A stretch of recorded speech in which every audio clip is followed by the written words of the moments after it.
Hello दोस्तों, आज हम पढ़ने वाले हैं मुगल वंश। मुगल वंश में आज तक जितने भी क्वेश्चन बनते हैं, सारे क्वेश्चन यही वीडियो से आपको एक ही वीडियो आपको कवर करवा देगा। दोस्तों, ये वीडियो मुगल वंश के लिए मास्टर वीडियो होगा, जो शॉर्टकट में आपको सभी एग्जाम निकलवा सकता है। तो चलिए वीडियो को स्टार्ट करते हैं। पहला प्रश्न जस्ट आपके सामने लगा हुआ है। 1526 ईस्वी में बाबर ने किस वंश के शासक को परास्त कर मुगल साम्राज्य की नींव डाली? थोड़ी सी जब बाबर की बात हो रही है तो मैं आपको बता रहा हूँ कि बाबर का पिता का नाम था उमर शेख मिर्जा। क्या नाम था? उमर शेख मिर्जा। और इसकी माता का नाम था कुतुब मीनार खानम। क्या नाम था? कुतुब मीनार खानम। और ये जो थी चंगेज खां का वंशज थी। किसका वंशज थी? चंगेज खां की वंशज थी। और ये उमर शेख मिर्जा जो था ये तैमूर का वंशज था। किसका वंशज था? तैमूर का वंशज था। और दोनों में विवाह हो जाता है, यानी कि उमर शेख मिर्जा का कुतुब मीनार खां के साथ विवाह हो जाता है, यानी तैमूर का वंशज और चंगेज खां का वंशज में शादी हो जाता है। 14 फरवरी 1483 ईस्वी को एक बच्चा का जन्म होता है, जिसका नाम पड़ता है बाबर का बचपन का नाम जहीरुद्दीन मोहम्मद बाबर था। क्या था? जहीरुद्दीन मोहम्मद बाबर था। तो क्वेश्चन आपसे पूछ रहा है कि 1526 ईस्वी में बाबर ने किस वंश के शासक को परास्त कर मुगल साम्राज्य की नींव डाली? तो बाबर ने उस समय जब भारत पर आक्रमण किया था तो उस समय चल रहा था लोधी वंश। लोधी वंश का सबसे महान शासक कौन था? इब्राहिम लोधी था। सबसे ताकतवर शासक कौन था? इब्राहिम लोधी था। इब्राहिम लोधी को परास्त कर मुगल साम्राज्य का नींव डाला। तो इसका राइट आंसर ऑप्शन बी हो जाएगा। चलिए बढ़ते हैं नेक्स्ट प्रश्न की ओर। अगला प्रश्न जस्ट आपके सामने में है। आईने अकबरी एक महान ऐतिहासिक कृति निम्नलिखित में किसके द्वारा लिखी गई? आईने अकबरी पूछ रहा है कि किसके द्वारा लिखा गया है। दोस्तों, आईने अकबरी लिखा गया है अबुल फजल के द्वारा। अबुल फजल बादशाह अकबर के वित्त मंत्री थे। कौन थे? वित्त मंत्री थे। आईने अकबरी को टोटल 5 भागों में विभक्त किया है। कितने भाग में बांटा गया है? तो 5 भागों में विभक्त किया गया है, जिसका तीसरा भाग अकबरनामा कहलाता है। तीसरा भाग क्या कहलाता है? अकबरनामा कहलाता है। और इनसे बादशाह अकबर की जानकारी हमको मिलती है। तो इसका राइट आंसर ऑप्शन ए हो जाएगा। अमीर खुसरो को हिंदुस्तान का तोता या इसे खड़ी बोली का जनक भी कहते हैं, और ये बात आप याद रख लीजिएगा। चलिए बढ़ते हैं नेक्स्ट प्रश्न की ओर। अगला प्रश्न जस्ट आपके सामने है। बाबर ने प्रसिद्ध तुलगमा नीति का प्रयोग सर्वप्रथम किस युद्ध में किया था? तो बाबर ने 21 अप्रैल 1526 ईस्वी को पानीपत के युद्ध जीतने के लिए बाबर ने तुलगमा युद्ध नीति का प्रयोग किया था। तुलगमा युद्ध नीति का अर्थ होता है दुश्मन को 3 तरफ से घेरना। क्या होता है? दुश्मन को 3 तरफ से घेरना। यही नीति का प्रयोग करके बाबर ने इब्राहिम लोदी को परास्त कर मुगल वंश का नींव डाला भारत में। तो यहाँ ऑप्शन कौन सा राइट हो जाएगा? ऑप्शन सी आपका बिल्कुल राइट हो जाएगा, पानीपत के प्रथम युद्ध। चलिए, खानवा का युद्ध किसके किसके बीच में हुआ था? तो खानवा का युद्ध आप लोग कमेंट में बताएं कब हुआ था। बाबर ने टोटल 4 युद्ध लड़ा था। 1526 में खाना खाया से खानवा याद रख लीजिएगा। 27 में पानी पिया से याद रख लीजिएगा। 1526 में पानी पिया से पानीपत का युद्ध याद रख लीजिएगा। 27 में खाना खाया से खानवा याद रख लीजिएगा। 28 में चल दिया से चंदेरी का याद रख लीजिएगा। 29 में घर गया तो घाघरा का युद्ध याद रख लीजिएगा। और 30 में मर गया, यानी कि 1530 में बाबर की क्या होगी? मृत्यु हो गई। तो चलिए दोस्तों, ये था छोटा सा ट्रिक आपको मैंने बताया। चलिए बढ़ते हैं नेक्स्ट प्रश्न की ओर। अगला प्रश्न जस्ट आपके सामने में है। पानीपत की दूसरी लड़ाई 5 अप्रैल 1556 में निम्नलिखित में से किसके बीच हुई थी? तो पानीपत का जो दूसरी लड़ाई था वो अकबर और हेमू के बीच में हुआ था। किसके बीच में हुआ था? अकबर और हेमू के बीच में हुआ था। हेमू जो था मुगल काल का अंतिम हिंदू बादशाह था। हेमू का किताब का नाम था परिशिष्ट पर्वन। क्या किताब का नाम था? परिशिष्ट पर्वन। आप याद रख लीजिएगा। इसी हेमू का वास्तविक नाम था हेमचंद्र। कौन था? हेमचंद्र। इस युद्ध में हेमू जीत रहा था, अकबर हार रहा था। लेकिन क्या हुआ कि हेमू के आंख में आकर के एक तीर लग जाता है, जिसके कारण हेमू की हार होती है और अकबर का जीत हो जाता है। जिसके कारण प्रोफेसर R.D. त्रिपाठी कहते हैं हेमू की हार एक दुर्घटना थी, जबकि अकबर की जीत एक दैवीय संयोग थी। और बाबर से आप क्या याद रख सकते हैं? इन्होंने 2 सिक्का याद चलाया था, शाहरुख और बाबर ने कौन सिक्का चलाया था? शाहरुख और आना नाम का सिक्का चलाया था। आप ये बात याद रख लीजिएगा। जबकि रुपया नाम का सिक्का पूछेगा किसने चलाया था, तो शेरशाह सूरी ने चलाया था। चलिए बढ़ते हैं नेक्स्ट प्रश्न की और। अगला प्रश्न जस्ट आपके सामने में है। हुमायूं नामा किसने लिखा था? तो हुमायूं नामा को लिखने वाली कौन थी? गुलबदन बेगम थी। ये बाबर की बेटी थी। ऑप्शन ए इसका बिल्कुल राइट हो जाएगा। दोस्तों, जहां आरा रोशन आरा ये शाहजहां की बेटी थी। किसकी बेटी थी? शाहजहां की बेटी थी। और शाहजहां की पत्नी का नाम मुमताज महल था, जिसका वास्तविक नाम आरजूमंद बानो बेगम था। क्या नाम था? आरजूमंद बानो बेगम था। दोस्तों यही जहां आरा के नाम पर दिल्ली का चांदनी चौक जो है इसी के नाम पर रखा गया है। चलिए हम लोग बढ़ते हैं नेक्स्ट प्रश्न की और अगला प्रश्न जस्ट आपके सामने में है, पानीपत का प्रथम युद्ध कब हुआ था? मैंने अभी भी बताया कि 21 अप्रैल 1526 का हुआ था। आप ये बात याद रख लीजिएगा। 27 को क्या हुआ था? खानवा का युद्ध हुआ था। 28 का चंदेरी का, 29 को घाघरा का, 30 में क्या हुआ था? बाबर की मृत्यु हो गई थी। ये मैंने आपको बताया था। चलिए बढ़ते हैं नेक्स्ट प्रश्न की ओर। भारत में ग्रैंड ट्रंक रोड बनवाई थी, तो भारत का सबसे बड़ा जो रोड है वो ग्रैंड ट्रंक रोड है। इसको बनाया गया था शेरशाह सूरी द्वारा बनाया गया था। शेरशाह सूरी का सिक्का का नाम आप याद रख लीजिएगा। इसका सिक्का का नाम था रुपया। क्या? रुपया नाम का यह सिक्का चलाया था। ये भी बात है। यह शेरशाह सूरी की मृत्यु पूछेगा कैसे हुआ था, तो एक उक्का नाम के तोप को चलाते समय फट जाता है, जिनके कारण इसकी मृत्यु हो जाती है। इसका बचपन का नाम पूछे क्या था, तो आपको बताना है फरीद खां। क्या था? फरीद खां था। आप ये बात याद रख लीजिएगा। हुमायूं ने दिल्ली में एक बस्ती बसाया था, दीन पनाह नामक बस्ती। चलिए बढ़ते हैं नेक्स्ट प्रश्न की ओर। अगला प्रश्न आपके सामने में है, अपने काल का महान संगीतज्ञ तानसेन किसके दरबार में था?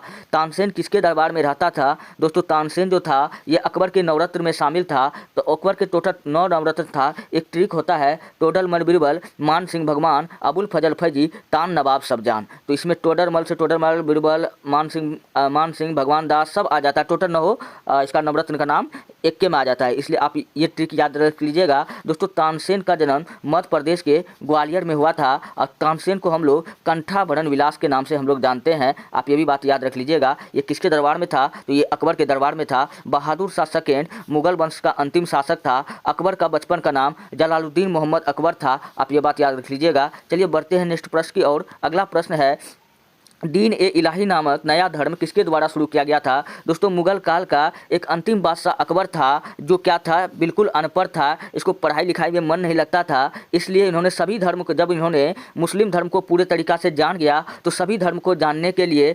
1582 ईस्वी में एक धर्म संसद खोला, जिसको दीन ए इलाही के नाम से जाना जाता है। चाहे दीन ए इलाही बोले या इबादत खाना बोले, इन सब का ये सब का शुरुआत किसने करवाया था? तो अकबर ने करवाया था। दीन ए इलाही अपनाने वाला प्रथम हिंदू कौन था? तो महेश दास। दोस्तों महेश दास हम लोग बिरबल को कहते हैं। ये बात आप याद रख लीजिएगा। चलिए हम लोग बढ़ते हैं नेक्स्ट प्रश्न की ओर। अगला प्रश्न आपके सामने में है, अकबर के शासन में महाभारत का फारसी में अनुवाद किया गया था, वह किस नाम से जाना जाता है? तो अकबर के शासन में महाभारत का जो फारसी में अनुवाद किया गया था वो किया गया था अब्दुल कादिर बदायूनी के द्वारा। किसके द्वारा किया गया था? अब्दुल कादिर बदायूनी के द्वारा किया गया था, जिसका नाम रजनामा रखा गया था। इसलिए इसका ऑप्शन बी बिल्कुल राइट होगा। मैंने अभी अकबरनामा के बारे में बताया था। इसका रचना अबुल फजल ने किया था। ये 5 भागों में विभक्त था, जिसका तीसरा भाग अकबरनामा के नाम से जाना जाता है। ये बात आप याद रख लीजिएगा। चलिए बढ़ते हैं नेक्स्ट प्रश्न की ओर। अगला प्रश्न आपके सामने में है कि गुजरात विजय के यादगार में अकबर ने किसका निर्माण कराया था? दोस्तों गुजरात विजय के यादगार में अकबर ने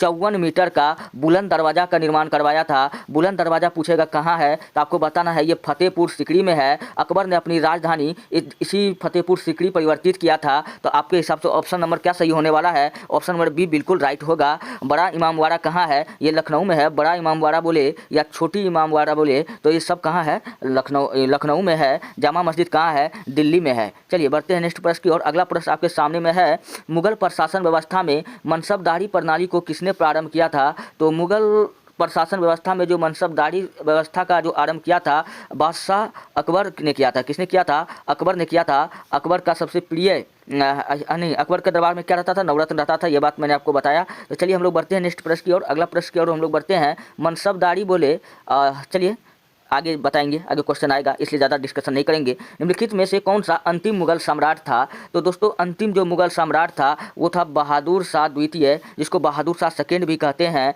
तो अंतिम मुगल सम्राट यही था। इसी के समय में 1857 का क्रांति हुआ था। इसको क्या किया गया कि 1857 के क्रांति में दिल्ली के लाल किला से निकालकर इसको म्यांमार के राजधानी रंगून में भेज दिया गया। वहीं पर इनकी मृत्यु हो जाती है। और 1857 के क्रांति के समय जो वायसराय था वो कौन था? लॉर्ड कैनिंग था। जो प्रधानमंत्री था पामस्टन था। ये सब क्वेश्चन कई बार पूछा गया है। जिसका 1857 के क्रांति का चिन्ह पूछा क्या था? तो कमल और चपाती था। 1857 के क्रांति का शुरुआत कहाँ से हुआ था? तो मेरठ छावनी से हुआ था। क्वेश्चन फिर पूछेगा कि 1857 में जो पटना पटना से कौन इसका निर्णय कर रहा था? तो पटना से पीर अली कर रहा था, जो ये पुस्तक विक्रेता था। लखनऊ से कौन कर रहा था? तो लखनऊ से कर रही थी बेगम हजरत महल, जिसको हम लोग महक परी के नाम से जानते हैं। बिहार से कौन कर रहा था? तो बाबू कुंवर सिंह कर रहा था। आप ये बात याद रख लीजिएगा। चलिए बढ़ते हैं नेक्स्ट प्रश्न की ओर। अगला प्रश्न आपके सामने में है, हुमायूं का मकबरा कहाँ स्थित है? हम सब जानते हैं हुमायूं ने दिल्ली में एक अपना मनपसंद बस्ती बनाया था, जिसको दीन ए पनाह कहा गया था। तो इसलिए इसका ऑप्शन ए बिल्कुल राइट हो जाएगा। और फतेहपुर सीकरी राजधानी किसने बनाया था? तो अकबर ने बनाया था। कब? गुजरात जीतने की खुशी में बनाया था। यह बात मैंने आपको बताया था। चलिए बढ़ते हैं नेक्स्ट प्रश्न की ओर। अगला प्रश्न आपके सामने में है, शेरशाह की महानता का द्योतक क्या था? शेरशाह सूरी जो था वो एक तो ग्रैंड ट्रंक रोड बनाया था, ये तो मैंने आपको पहले ही बता दिया था। इसका महानता इसलिए हम लोग जानते हैं क्योंकि इन्होंने हुमायूं अकबर के बेटे को हुमायूं किसका बेटा था? बाबर का बेटा था। इनको 4 बार हराया था। आप ये बात याद रख लीजिएगा। और हुमायूं की मृत्यु लड़खड़ाते हुए हुई थी। यह बात पूछेगा किसने कहा था? इतिहासकार लेनपुल ने कहा था। हुमायूं जो था ज्योतिषी विद्या में विश्वास रखता था, इसलिए हफ्ता में 7 दिन में 7 कपड़ा पहनता था। आप लोग बताइए, हुमायूं सप्ताह में 7 दिन कपड़ा पहनता था, उसमें दिन के हिसाब से पहनता था। आप लोग बताइए शनिवार को ये कौन सा कपड़ा पहनता था? चलिए बढ़ते हैं नेक्स्ट प्रश्न की ओर। अगला प्रश्न जस्ट आपके सामने में है, मुगल काल की राजभाषा कौन सी थी? मुगल काल की जो राजभाषा थी दोस्तों, वो था बादशाह अकबर ने फारसी को घोषित किया था। इसलिए ऑप्शन डी इसका क्या हो जाएगा? बिल्कुल राइट हो जाएगा। चलिए बढ़ते हैं नेक्स्ट प्रश्न की ओर। अगला प्रश्न आपके सामने में है, निम्नलिखित में से किसने अकबर की जीवन कथा लिखी थी? तो अकबर का कथन जीवन कथा लिखा था अबुल फजल ने लिखा था। मैंने आपको बताया था क्या लिखा था? अकबरनामा लिखा था। अबुल फजल ने लिखा था, जिसका अबुल फजल का किताब का नाम कौन था? अबुल फजल का किताब का नाम जिसका तीसरा भाग क्या होता था? अकबरनामा था। मैंने आपको बताया भी था। तो बीरबल का असली नाम पूछेगा क्या था? महेश दास। क्या था? महेश दास था। यह बात आप याद रख लीजिएगा। फैजी भी इसका नवरत्न में शामिल था। चलिए बढ़ते हैं नेक्स्ट प्रश्न की ओर। और अकबर का संरक्षण पूछे कौन था? तो बैरम खां था। आप ये भी बात याद रख लीजिएगा। चलिए 18वां नंबर का प्रश्न है, अकबर के शासनकाल में भू राजस्व सुधार के लिए कौन उत्तरदायी था? तो ऑप्शन के हिसाब से यहाँ टोडरमल हो जाएगा। टोडरमल कौन था? टोडरमल था। ऑप्शन भी इसका बिल्कुल राइट हो जाएगा। चलिए बढ़ते हैं नेक्स्ट प्रश्न की ओर। अगला प्रश्न आपके सामने में है कि रामचरितमानस के लेखक तुलसीदास किसके समकालीन से संबंधित थे? तुलसीदास किसके समकालीन से संबंधित थे? यहाँ पे तो जहांगीर ऑप्शन दिख नहीं रहा है, तो इसलिए इसका राइट आंसर क्या हो जाएगा? अकबर हो जाएगा। क्या हो जाएगा? अकबर हो जाएगा। ऑप्शन डी यहाँ का बिल्कुल राइट हो जाएगा। हर्षवर्धन को पूछेगा नर्मदा नदी के तट पर किसने हराया था? तो हर्षवर्धन को नर्मदा नदी के तट पर हराया था पुलकेशिन सेकेंड ने। किसने हराया था? पुलकेशिन सेकेंड ने हराया था। हर्षवर्धन को हम लोग यात्रियों का राजकुमार कहते हैं या नीतियों का पंडित कहते हैं। हर्षवर्धन के समय बौद्ध धर्म की 5वीं संगीति हुई थी। यह भी बात आप याद रख लीजिएगा। चलिए हम लोग बढ़ते हैं नेक्स्ट प्रश्न की ओर। अगला प्रश्न आपके सामने में है, बाबर मूल रूप से कहाँ का शासक था? हम सब जानते हैं बाबर मूल रूप से फरगना का शासक था। कहाँ का था? फरगना था। ऑप्शन ए इसका बिल्कुल राइट हो जाएगा। तक्षशिला में विश्व का सबसे प्राचीन विश्वविद्यालय तक्षशिला है, जिसका निर्माण महाराज तक्ष ने करवाया था। आप ये बात याद रख लीजिएगा। चलिए बढ़ते हैं, पंजाब को 5 नदियों की भूमि कहते हैं। और चलिए बढ़ते हैं नेक्स्ट प्रश्न की ओर। अगला प्रश्न जस्ट आपके सामने में है कि किस मुगल शासक को का 2 बार राज्याभिषेक हुआ था? तो दोस्तों वो मुगल बादशाह कौन था? वो औरंगजेब था। एक बार आलमगीर के नाम से राज्याभिषेक हुआ था, दूसरा बार गाजी के नाम से राज्याभिषेक हुआ था। इस प्रकार टोटल इसका 2 बार राज्याभिषेक हुआ था। और इस अगर औरंगजेब का पूरा नाम पूछे तो अबुल मुजफ्फर मोइनुद्दीन मुजफ्फर बादशाह बहादुर आलमगीर पहला बार इस नाम से राज्याभिषेक करवाया था। दूसरा अबुल मुजफ्फर मोइनुद्दीन मुजफ्फर बादशाह बहादुर गाजी के नाम से करवाया था। तो 2 बार राज्याभिषेक किसने कराया था? औरंगजेब ने करवाया था। किसने? औरंगजेब को हम लोग जिंदा पीर के नाम से जानते हैं। किस नाम से जानते हैं? जिंदा पीर के नाम से जानते हैं। चलिए हम लोग बढ़ते हैं नेक्स्ट प्रश्न की ओर। अगला प्रश्न आपके सामने में है, राजा बीरबल की उपाधि किसे दी गई थी? हम सब जानते हैं बीरबल का जो बचपन का नाम था, जो असली नाम था, वो नाम था महेश दास। तो ऑप्शन ए इसका क्या हो जाएगा? ये बिल्कुल राइट हो जाएगा। चलिए हम लोग बढ़ते हैं नेक्स्ट प्रश्न की ओर। अगला प्रश्न आपके सामने में है, शेरशाह सूरी का मकबरा कहाँ स्थित है? शेरशाह सूरी का मकबरा बिहार के सासाराम में स्थित है। ऑप्शन सी इसका क्या हो जाएगा? बिल्कुल राइट हो जाएगा। अगर अच्छा, शेरशाह सूरी ने क्या चलाया था? गज ए सिकंदरी या सन की डंटा का शुरुआत किसने किया था? तो ये शेरशाह सूरी ने कराया था। इन्होंने रुपया नाम का सिक्का चलाया था। आप ये भी बात याद रख लीजिएगा। ग्रैंड ट्रंक रोड इसका सबसे बड़ा रोड का मरम्मत करवाया था। आप ये भी बात याद रख लीजिएगा। चलिए बढ़ते हैं नेक्स्ट प्रश्न की ओर। अगला प्रश्न है, गुरु अर्जुन देव समकालीन थे। तो गुरु अर्जुन देव पूछ रहा है किसके समकालीन थे। गुरु अर्जुन देव जो थे वो सिख के 5वें गुरु थे। सिख के 5वें गुरु थे। ये किसके समकालीन थे, तो ये जहांगीर के समकालीन थे। दोस्तों अर्जुन देव को जहांगीर ने फांसी का सज़ा दिया था। क्यों दिया था, क्योंकि जहांगीर का बेटा का नाम था खुसरो। इस खुसरो का मदद किसने किया था, अर्जुन देव ने किया था, जिसके कारण जो है इसको फांसी का सज़ा दिया गया था। आप ये बात याद रख लीजिएगा। शाहजहां का पूछेगा बचपन का नाम क्या था, तो आपको बताना खुर्रम। क्या नाम था, खुर्रम था। आप ये बात याद रख लीजिएगा। चलिए बढ़ते हैं नेक्स्ट। अच्छा, शाहजहां ने क्या बनाया था, मयूर सिंहासन। क्या पूछेगा, मयूर सिंहासन किसने बनाया था, शाहजहां ने बनाया था। चलिए बढ़ते हैं नेक्स्ट प्रश्न की ओर। अगला प्रश्न जस्ट आपके सामने में है, हल्दी घाटी का युद्ध कब लड़ा गया था। तो हल्दी घाटी का युद्ध दोस्तों जो लड़ा गया था वो 1576 में लड़ा गया था। अकबर और महाराणा प्रताप के बीच में लड़ा गया था, जिसमें अकबर की जीत हुई और महाराणा प्रताप की हार हुई। हल्दी घाटी का युद्ध जो हुआ था दोस्तों, इसमें यही युद्ध में महाराणा प्रताप का घोड़ा चेतक मारा गया था। और इसी युद्ध में एक हाथी था महाराणा प्रताप का, जिसका नाम क्या था, राम प्रसाद। क्या नाम था, राम प्रसाद था। बड़ी बहादुरी से चेतक और हाथी का कहानी इस युद्ध में देखने को मिलता है।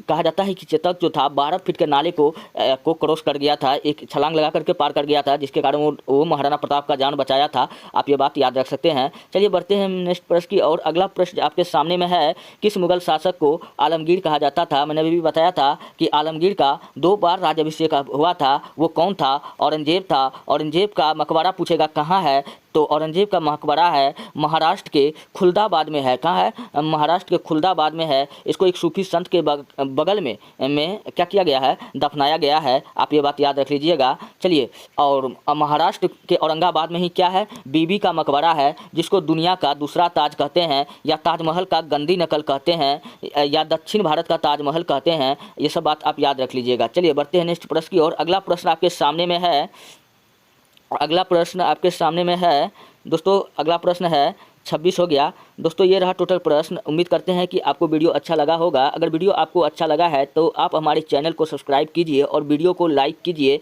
यह चैनल हर एक एग्ज़ाम का तैयारी करवाता है। अगर आप भी हमारा वीडियो अगर समय पर देखना चाहते हैं तो चैनल को सब्सक्राइब करके रखिए। मिलते हैं नेक्स्ट वीडियो में। धन्यवाद दोस्तों। अगर पीडीएफ चाहिए तो एक ज़रूरी बात मैं आपको बताना भूल गया। अगर आपको पीडीएफ चाहिए तो आप जाइए हमारे टेलीग्राम चैनल पर, वहाँ पर आप सर्च कीजिए ITIHASKI दुनिया 99। वहाँ से आप पीडीएफ प्राप्त कर सकते हैं।